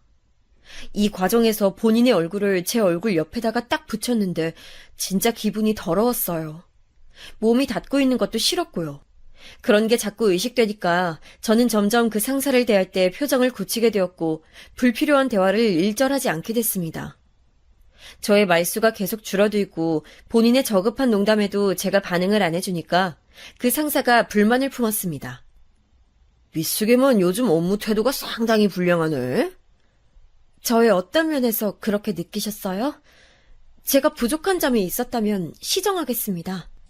바로 그런 부분이야. 왜 로봇처럼 대답을 하는 거야? 누가 미스김만이랄까봐. 부장님, 다른 분들한테는 안 그러시면서 저한테만 미스김이라고 칭하시는 거 죄송하지만 저는 기분이 좋지 않습니다. 제 이름은 미스김이 아니라 김예진인데요. 김씨니까 미스김 맞잖아. 미스김은 그 드라마도 봐봤어? 그 김혜수 나오는 드라마에서 여주인공이 미스김이었잖아. 로보트처럼 모든 업무를 만능으로 해냈던 역할. 그런데 우리 미스김도 똑 부러지게 일을 잘하니까 아이 마침 내가 그 별명이 딱이라서 붙여준 거지. 그게 그렇게 마음에 안 들고 불만이었어?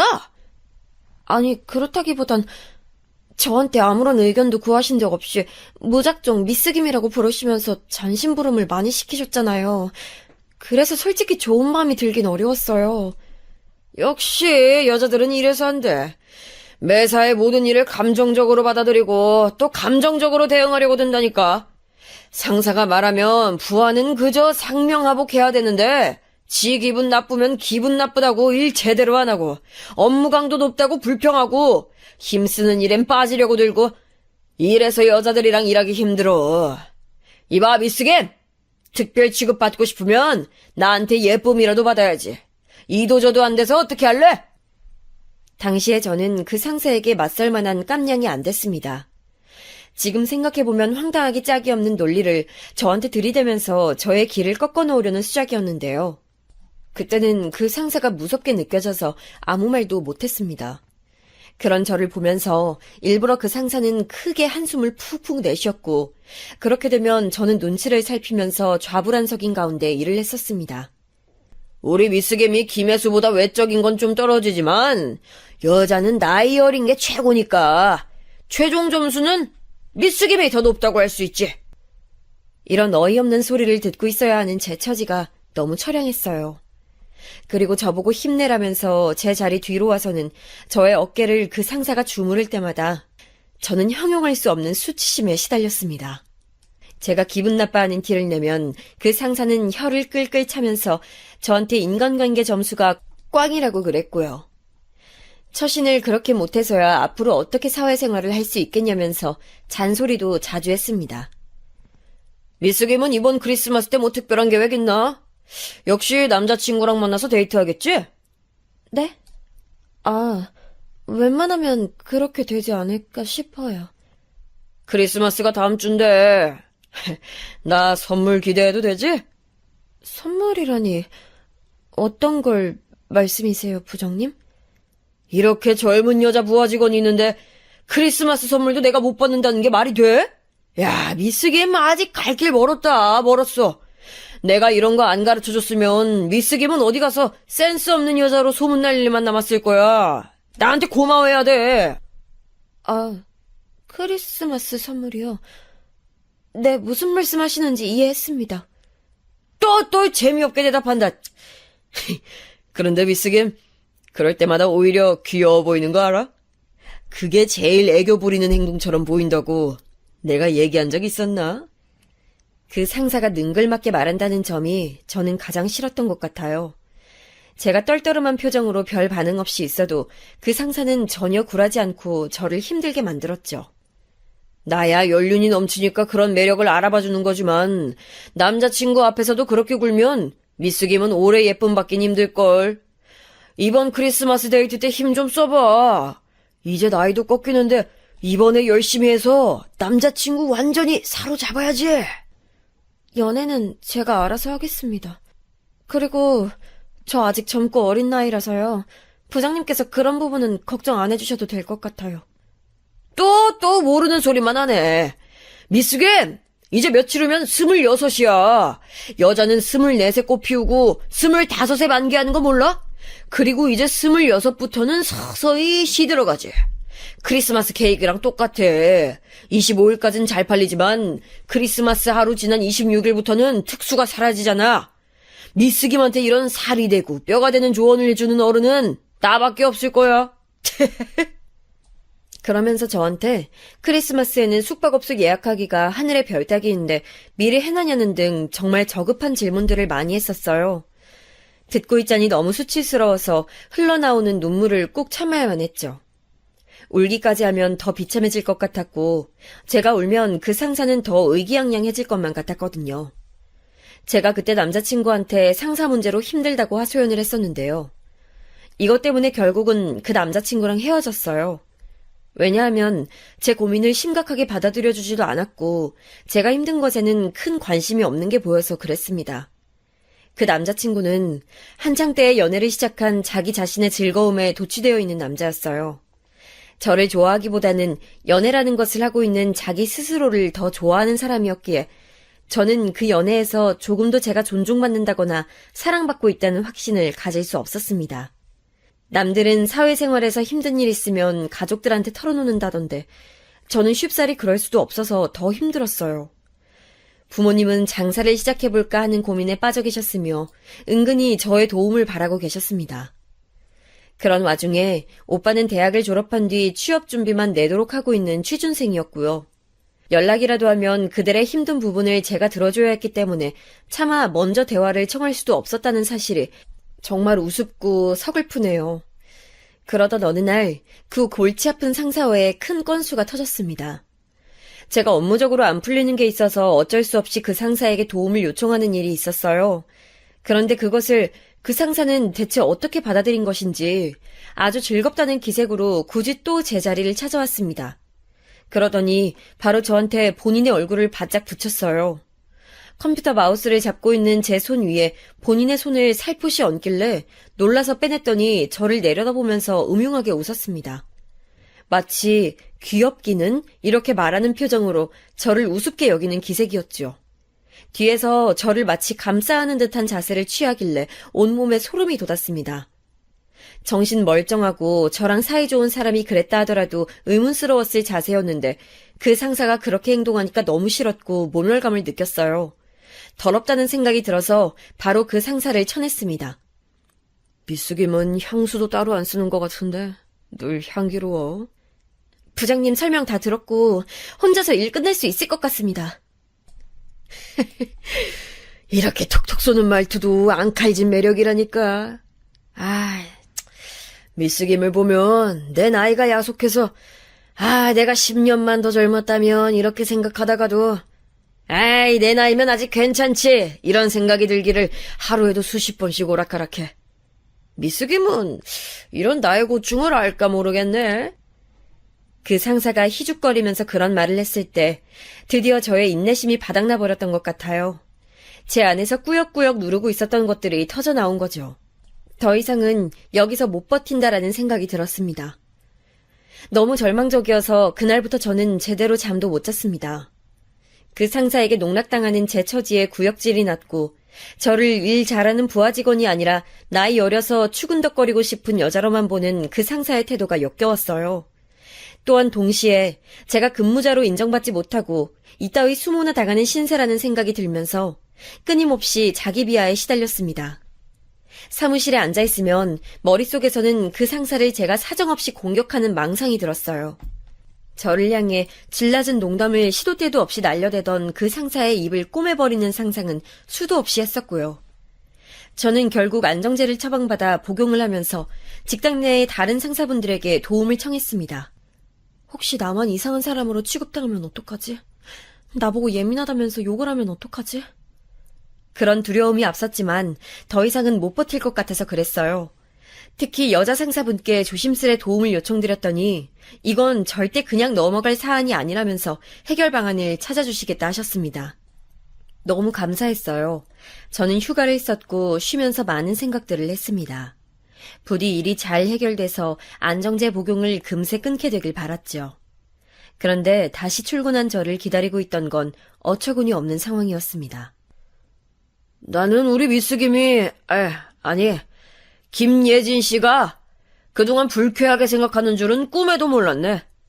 김예진 씨가 어리고 일도 잘하고 그래서 나는 우리 딸처럼 예뻐해주고 싶은 마음에 그랬던 거지. 그런 일로 뭐 정색을 하고 그랬어.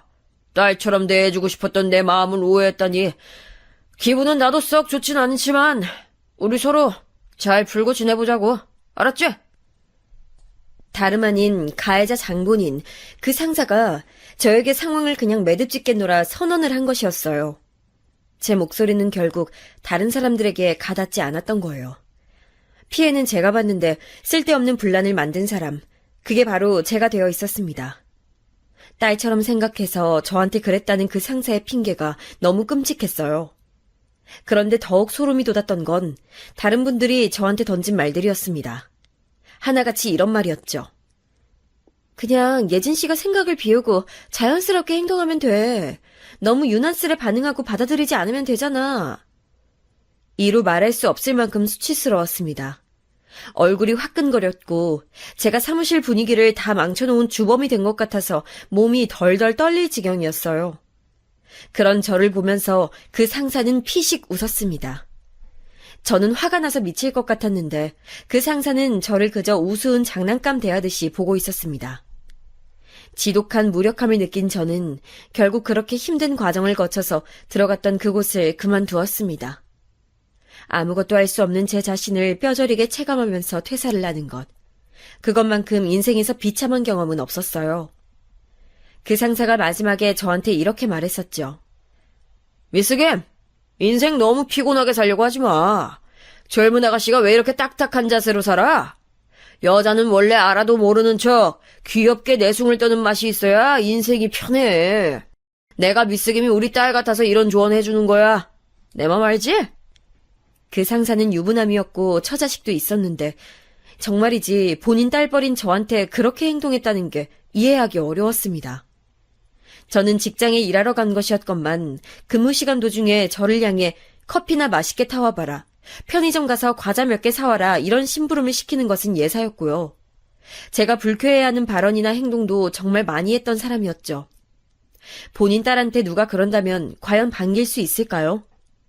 회식 자리에서도 소주 화부를 찍은 여자 연예인들 사진이 술집에 걸려있는 것을 바라보면 입에 담기에도 저질스러운 농담을 일삼았던 사람인데 과연 본인의 딸도 본인 같은 상사를 만나서 사회생활을 하길 바랄 것인지 참 궁금했었네요.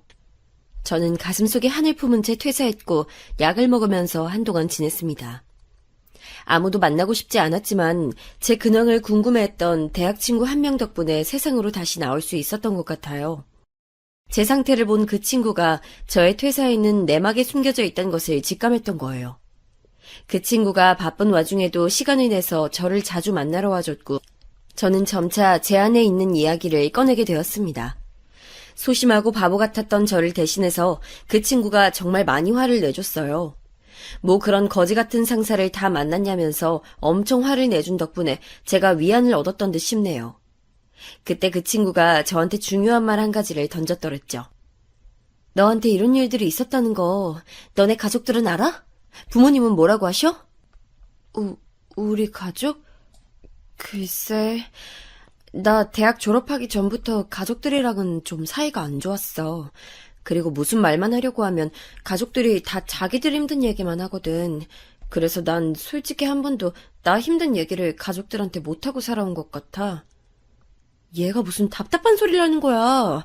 가족이고 네가 딸인데 어떻게 그럴 수가 있어? 너 혹시 주워온 자식이야? 아니야. 나 우리 엄마 아빠 자식 맞아.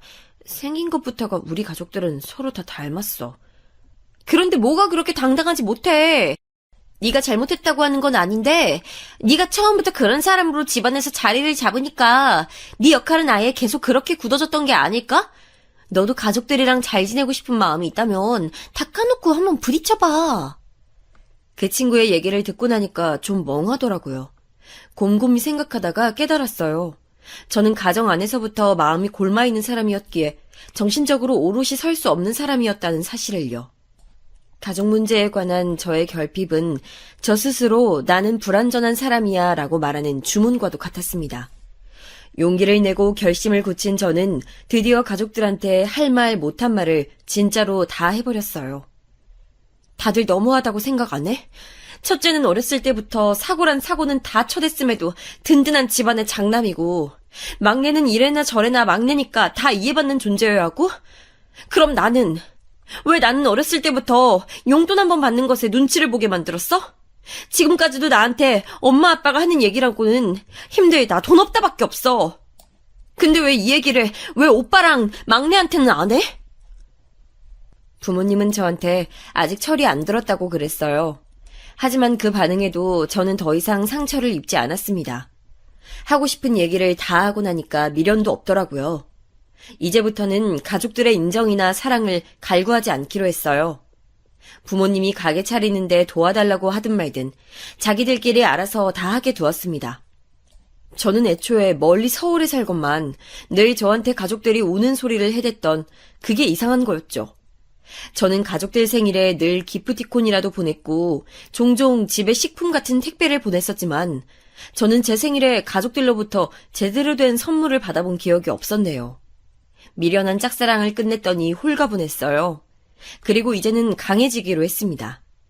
별 정신나간 상사 앞에서 아무 말도 못하고 수개월간 당하기만 하면서 끙끙거렸던 제 자신, 무력했던 스스로를 비난하는 것도 멈추기로 했어요. 잘못은 제가 아니라 상대방에게만 있다는 것을 잊지 않기로 한 거죠. 마음가짐을 달리하니까 늘 초조하고 불안하던 제 상태도 조금씩 달라지기 시작했습니다. 하루하루 나이를 먹어가는 것도 신경 쓰였던 저였건만 이제 그런 것 따위는 점차 상관없어지기 시작했어요. 바로 재취업이 안 됐던 것도 그냥 내려놓기로 했어요. 저 자신에게 휴식을 주었고 느긋한 자세를 배우기 시작했죠. 처음부터 그런 획기적인 변화가 통한 것은 아니었지만 시간이 가면서 저는 예전과는 다른 사람이 됐습니다. 사고방식 자체가 달라져 있었어요. 특히 저 혼자 해외여행을 다녀온 이후로 그랬었네요. 세상은 정말 넓고 살아가는 모습 또한 엄청나게 다양하다는 것을 제 두 눈으로 직접 보고 난 이후에는 인생을 바라보는 제 시각이 변하게 됐거든요. 그 후로 저는 제가 즐겁게 일을 하고 제가 발전할 수 있는 직장을 찾아다녔어요. 꽤 성공적으로 재취업할 수 있었고 예전보다 훨씬 당당해진 모습의 직장인으로 지냈습니다. 그러는 동안 가족들과의 관계도 회복되는 놀라운 일이 있었네요. 우리 집이 예전에 네 같은 착하고 잘난 딸이 있는 것을 복인 것을 우리가 그것에 감사할 줄을 모르고 오히려 니를 만만하게 대했었으니 예진아 진짜로 미안하다. 니한테 상처 주려고 그런 건 아니었고 그냥 우리가 그만큼 부족한 사람들이었다. 가족이란 이름 아래 모든 걸 이해받고 용서받을 수 있을 줄로만 알았다. 예진아, 네 회사 바쁜 거 마무리되면 주말에 집 한번 내려와라. 네 좋아하는 갈비찜 해줄라니까. 한때는 가족들이 너무 얄밉고 싫었던 게 사실이지만 저한테 단 한 번 손을 내밀어주는 것에도 제 마음이 풀리더라고요. 에휴, 가족이라 그런가 봐요. 오빠는 여전히 저랑 안 친했지만 여동생하고는 전보다 훨씬 가까워졌죠. 마음이 즐거워지니까 연애도 잘 풀렸어요. 짧게 몇 번 스쳐가듯 연애만 하다가 드디어 진지하게 감정을 나누는 상대가 등장했습니다. 나이는 저보다 1살 연상이었고 일하는 업계는 완전히 달랐지만 연봉은 엇비슷했어요. 남자친구는 가족들과 함께 사는 집에서 출퇴근을 했으나 저는 혼자 자취를 했기 때문에 가까워지고 난 이후에는 제 자취방에서 같이 데이트를 하는 경우가 잦아졌죠. 그러다가 남자친구로부터 저랑 결혼하고 싶다는 이야기를 듣게 됐어요. 매일같이 저랑 같은 집에서 잠을 자고 일어나서 하루를 시작한다면 좋을 것 같다는 담백한 말이었지만 그것만으로도 제 마음이 정말 설레더라고요. 심장이 막 간질거리는 이상한 기분이었어요. 솔직히 내가 이 남자를 뜨겁게 사랑하는지는 모르겠지만 결혼하면 무난하게 잘 살 수 있을 거란 생각은 드네. 제가 상대를 좋아하는 것보다 상대가 저를 더 좋아하는 관계는 인생에서 처음이었죠. 저는 그 사실 한 가지에 기대서 남자친구와 결혼을 하기로 했습니다. 이윽고 남자친구의 부모님께 인사를 드리러 가게 됐어요. 얘기만 몇 번 들어봤을 뿐 어떤 분들인지 전혀 모른 상태에서 뵈러 가는 자리였기에 많이 떨렸습니다. 그때가 마침 외국에서 공부 중인 남자친구의 여동생이 학기를 마치고 한국에 나온 때였기 때문에 다 같이 한번 볼 겸해서 날을 잡은 것이었습니다. 저한테 맛있는 걸 사주겠다 하셔서 장소는 식당이었어요. 고급 해물 요리집이었는데 저는 예비 시부모님 두 분의 장소 선택에 만족하면서 남자친구와 그곳에 함께 도착했었습니다. 이미 남자친구의 아버님, 어머님, 여동생은 자리에 와 있었고요. 다들 저를 기쁘게 반겨주셔서 저도 웃으면서 자리에 앉았는데 이상하게 남자친구의 아버님이 낯 익는 느낌이 드는 거예요. 긴가민가 하면서 다시 그 아버님을 자세히 바라본 순간 엄청난 사실이 제 뇌리를 강타했습니다. 그러자마자 저는 흥분과 분노로 끓어오르는 제 자신부터 다스렸어요. 저는 더 이상 나약했던 과거의 제가 아니었죠. 상황과 판단을 마친 후에 아무렇지도 않게 먼저 입을 열었습니다. 혹시 부장님? 저 모르시겠어요? 저 예전에 부장님 밑에서 잠깐 일했었는데요. 그래요? 웬 이런 우연이 있나?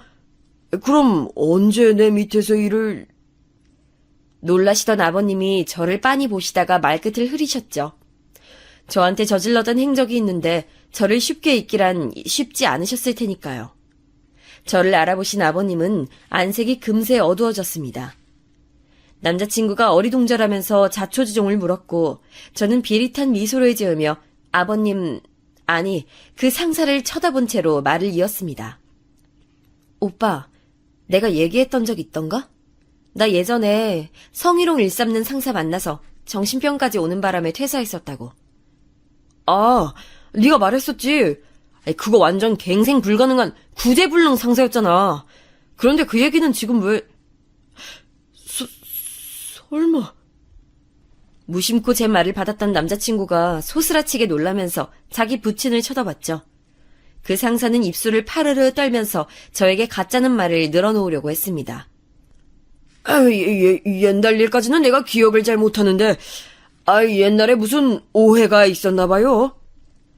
이제 거의 7년 정도 됐죠? 기억 못하실 만큼 옛날 일은 아닌 것 같은데요. 진짜 저 모르시겠어요? 저 미스 김이에요. 드라마 직장의 신에서 김혜수가 미스 김으로 나왔어서 저한테 미스 김이라 부르는 거라고 하셨잖아요. 비록 제가 김혜수보다 외모가 딸린다고 하셨지만 제가 차분하게 은은한 미소까지 지으면서 말을 하자 그 상사는 입을 다물어 버렸습니다. 제 기세가 심상치 않다는 것을 바로 알아챘던 것이죠. 상황 파악이 됐는지 남자친구의 어머님께서는 사색이 된 표정으로 저를 보고 계셨어요. 이 사람이 예전에 아가씨한테 몹쓸게 굴었다고요? 그게 정말이에요? 네, 그럼요. 정말이죠. 저한테 부당한 지시를 하신 것은 기본이었고요. 쓸데없는 신체 접촉을 하신 건 특기였죠. 저 그런데 동생분은 나이가 어떻게 되세요? 저는 전혀 동요하지 않은 채로 어머님께 답변을 드리면서 남자친구의 여동생을 향해 물었습니다. 저요? 저 26인데 갑자기 왜 물어보세요? 세상에! 26이라고요? 큰일 났네요. 부장님께서는 여자 나이 26이면 이미 시든꽃이라고 보시는데 크리스마스 케이크가 25일이 지나면 잘 안 팔리는 원리와 같다고 저에게 가르침을 주셨던 기억이 나네요. 뭐라고요? 시든꽃 안 팔리는 케이크요?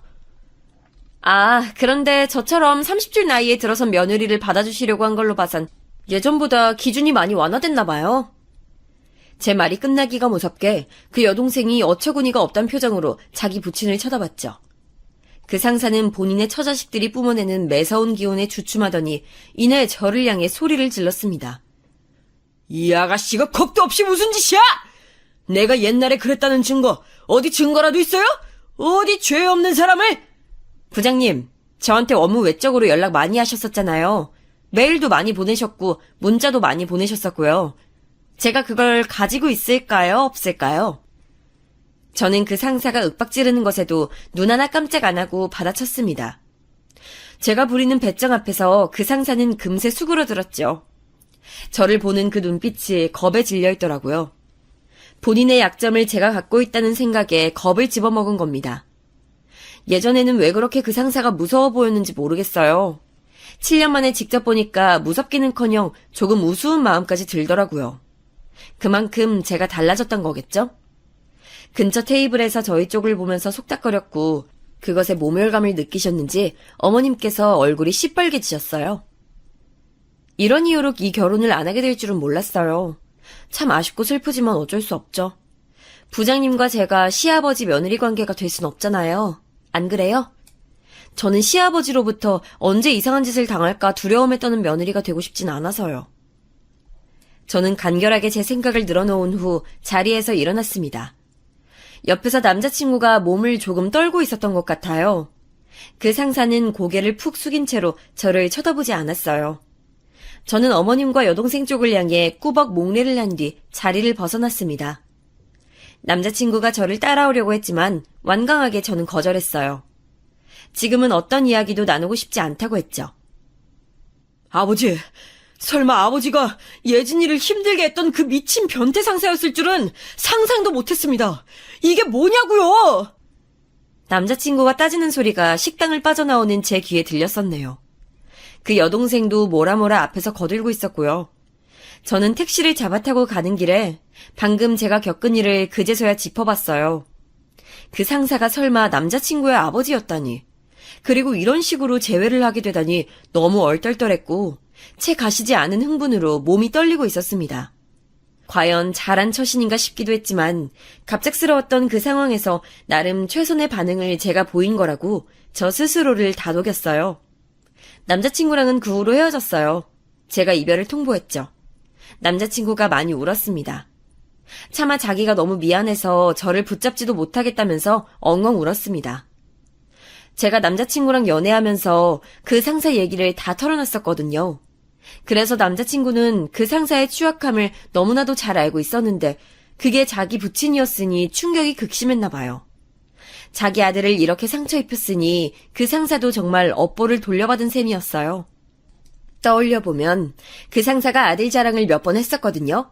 아끼고 사랑하는 장남이었을 텐데 본인의 업보로 상황이 이렇게 되었으니 참 공교로운 일이었습니다. 그리고 몇 달 후에 그 남자친구한테서 다시 연락이 왔었는데 그 상사는 이혼을 당했다고 했습니다. 남자친구도 그 어머님도 그 여동생도 앞으로 그 상사와는 평생 상종하지 않을 거라고 했죠. 혹시 자기를 다시 만나줄 수는 없냐고 남자친구가 저에게 조심스레 물었는데 저는 끝내 거절했습니다. 오빠, 나는 완벽한 사람이 아니라서 앞으로 오빠한테 실망하는 일이 생기면 오빠가 그 사람 아들이라서 이렇구나 이런 식으로 생각하게 될까봐 나는 그게 겁나. 결혼해서 살 자신이 없어. 나에게 가장 큰 고통을 안겨줬던 사람의 아들하고 결혼하는 건 나 같은 사람한텐 정말 무리야. 저는 솔직하게 제 마음을 털어놓았고 남자친구는 정말 많이 슬퍼했어요. 하지만 결혼할 인연이 아닌 것을 부정할 수는 없었습니다. 그 상사를 다시 만나 시원하게 갚아준 이후로 저는 또 한 번 인생을 바라보는 시각을 높이게 된 것 같아요. 사람 간의 인생이 얽히면서 만들어내는 이야기에 관심도 많아졌고요. 이런 경험을 미천 삼아서 작은 부업을 하게 됐는데 저는 현재 성공적으로 투잡을 이어가는 사람이 됐습니다. 돈도 남부럽지 않게 벌고 있으며 무엇보다 제 주변에 사람이 정말 많아졌어요. 인간관계에서 오는 즐거움을 한껏 느끼면서 살아가는 중입니다.